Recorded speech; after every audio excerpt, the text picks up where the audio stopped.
tenemos largo de espalda, contorno de cuello, ancho de hombro, el ancho de espalda, altura de busto y separación de busto. Les voy a enseñar primero la altura de busto. Atención, la altura de busto, ¿vieron donde está la costura de la prenda del hombro? De ese puntito, ahí, medio inclinadito hasta la punta de busto, esa es la altura de pecho.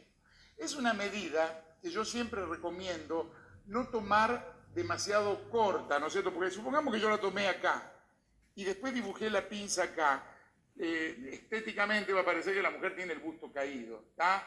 A veces es preferible medio centímetro más y no medio centímetro menos. Entonces tenemos la altura de busto y la separación, que es de punta a punta, que también conviene un poquitito más. Si quieren tomar nota, pero creo que acá en el cuadernillo, no, en la primer clase, fíjense que tienen las tablas antropométricas de medida, tienen las medidas de damas, del talle 40 al 48, las medidas estándares son eso. Nadie se tiene que sentir acomplejado si resulta que se busca acá y tiene 4 centímetros más de cintura o la cadera que no corresponde, porque les aclaro, el 90% de las personas no coincidimos con los talles de confección, o tenemos un talle más arriba, o somos más grandes de abajo, o la cintura que no corresponde. Eso no es ningún problema. Lo que pasa es que cuando se saca una tabla de medida, una tabla antropométrica de medida, es la media, digamos, es la medida que le va a ir a la mayor cantidad de personas. ¿Está? Fíjense un detalle, en esta primera clase van a tener tabla antropométrica de medida de talle 40 al 48, y después atrás, de dama, tienen de 48 al 56, o sea que el 48 lo tienen repetido. Y fíjense, oh, qué cosa extraña, el 48 no solo está repetido, sino que tiene medidas distintas. Porque trabajamos distinto el 48, que viene de los talles chicos, que yo les diría que ni siquiera es un talle, uno piensa en el 48, piensa en una gorda, no, es apenas una chica rellenita, ¿no es cierto? Entonces viene del 42 al 48, y otro caso es el 48 que parte para los talles especiales, que a veces se piensa en una señora más gordita que perdió la cintura, que tiene vientre, ¿no es cierto? Entonces, una es el 48 que viene de los talles chicos. Y ahí hay un saltito, fíjense que entre un 48 y otro, este termina en 80 centímetros de cintura, y el otro 48 que vamos a usar como talle 1 para los talles especiales, tiene 86 centímetros de cintura. Ya hay 6 centímetros, porque un poco también cuando se salta de línea, vamos regalando centímetros porque empiezan a cambiar los cuerpos, ¿está? Entonces, atención con eso, que se van a encontrar con 2,48 con medidas distintas, ¿está? Entonces tenemos el ancho de espalda. El ancho de espalda es una medida, yo no lo voy a poder hacer acá porque no tiene brazos esta chica, pero poniendo 2 lápices abajo de los brazos, incluso en el cuadernillo está dibujado, van a tomar desde este lápiz, siguiendo la parte redondeada, no hagan esto de tomarlo derechito, sino donde empieza el lápiz a donde termina, más 2 centímetros de holgura, porque si no le dan esos 2 centímetros, la mujer va a querer hacer esto y le va a tirar de espalda, y no hay nada más incómodo que una prenda que tira de espalda, ¿no es cierto? Entonces siempre más 2, eso para el talle 44 son 36 centímetros, teníamos altura de busto, separación de busto, contorno de brazo ajustado, es el contorno acá arriba, ajustadito. De paso les cuento que cualquier manga de tela rígida debe tener por lo menos 6 centímetros de holgura. Una manga que yo, en un brazo de 30, la manga sí o sí tiene que tener 36 centímetros. Si no tiene esos 36 centímetros, va a ser incómoda en la postura. Puede tener menos en caso de telas de punto, de telas de lycra, con una remera, ¿no es cierto? Esas a veces se trabajan hasta con las medidas sin holgura. Si el brazo tiene 30, puedo dibujar la manga de 30, pero si es tela rígida, sí o sí 6 centímetros de holgura. Y esos 6 centímetros de holgura, presten atención, porque es en toda la manga. Cuando yo trabajo una manga 3/4 que llega acá, también tengo que tomar esa medida, más 6 centímetros de holgura. Si no le doy esos 6 centímetros de holgura, la prenda no se puede mover. Yo siempre cuento que hace unos años empezaron a usar las mangas 3/4 en las camisas, en los vestidos, y yo creo que el 90% de los vestidos no se podían mover los brazos porque eran muy ajustados. Porque claro, por ahí tomaban esa medida y no le daban la holgura. Siempre con 6 centímetros de holgura en ropa de confección. Y lo mismo pasa con el puño. Si yo tengo un puño que en talle 44 son 16 centímetros, por lo menos tiene que tener 22. Si yo le doy 22 centímetros, en mi caso, bueno, no es esa medida, yo tengo, fíjense, 20, yo tendría que ponerle 26. Ese es el punto que yo puedo sacar el brazo, la mano, sin necesidad de puño, sin necesidad de pliegue.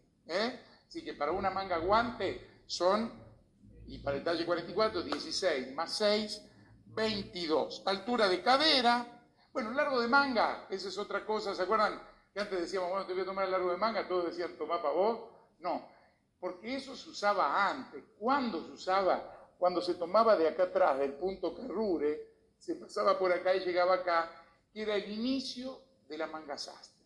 De ahí se empezaba a dibujar la manga sastre.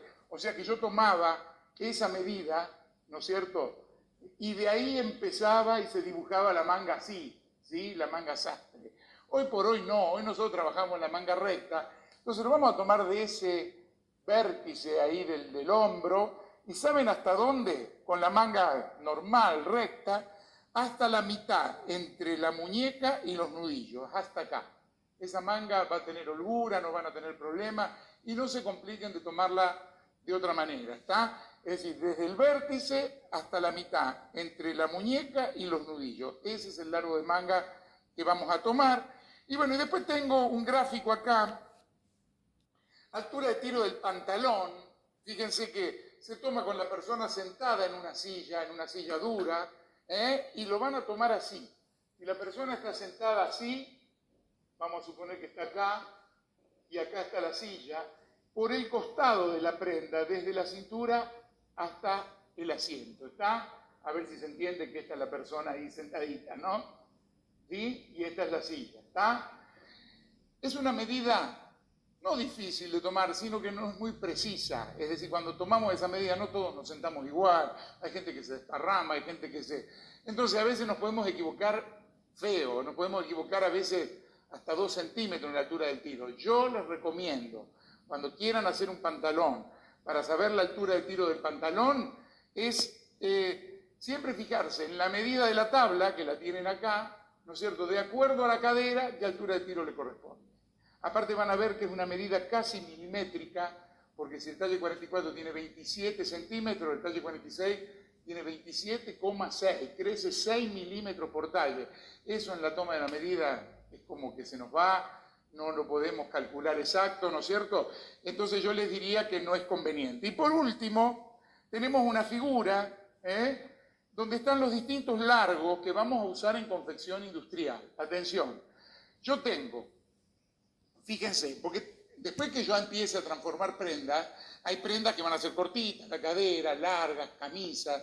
Yo les diría que de la cintura a 10 centímetros tenemos el largo, ¿no es cierto?, la primera altura de cadera, es la altura de la panza, el centro de la panza, que a veces es una medida que usamos en los chalecos, por ejemplo. A los 20 centímetros tenemos la medida de cadera. Le aclaro que son medidas de confección industrial. 20 centímetros la altura de cadera, ¿no es cierto? Es una medida que se usa para las camisas, las camisetas que se usan afuera. 30 centímetros, voy de 10 en 10, 30 centímetros es el largo que tapa la cola. Era la vieja minifalda que apenas tapaba la cola, y es el largo que se usa para las camisolas, para los blazers. 40 centímetros es la minifalda comercial. Cuando yo voy a hacer minifaldas vendibles, no las hago de 30, es algo que sea una micro mini, la haré de 40. 50 centímetros, una pollera justo arriba de la rodilla. 60 centímetros debajo de la rodilla. Son largos que se suelen usar, según la moda, van, vienen. 70 centímetros, el famoso largo Chanel, que le quedaron a las abuelas, a las viejitas, usan el largo Chanel todavía, que es el largo que paradas o sentadas no se ve la rodilla.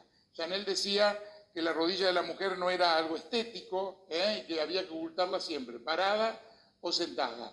80 centímetros es un largo de pollera a media pierna, más elegantón, a veces se cortan polleras de 80, 85. Ya en 90 estamos con la pollera al tobillo, que se usa mucho a veces en las polleras de verano, en las polleras paisanas. 100 es la maxifalda, ¿sí?, que llega justo a donde empieza el zapato. 105 tenemos como largo de pantalón, y 110 es el largo que vamos a usar siempre que hagamos alta costura o ropa de cóctel, ¿no es cierto?, que suponemos que es ropa que se va a usar con tacos bien altos, entonces siempre es la medida clásica. Si ustedes van a cortar un traje de novia para poner en una vidriera, se corta de 110, pensando que por ahí va a venir una chica más peticita y se hace el ruedo. Es decir, la idea es que no queden cortos esos vestidos. Y bueno, y ahí tendríamos un escalado de los largos que se utilizan en confección.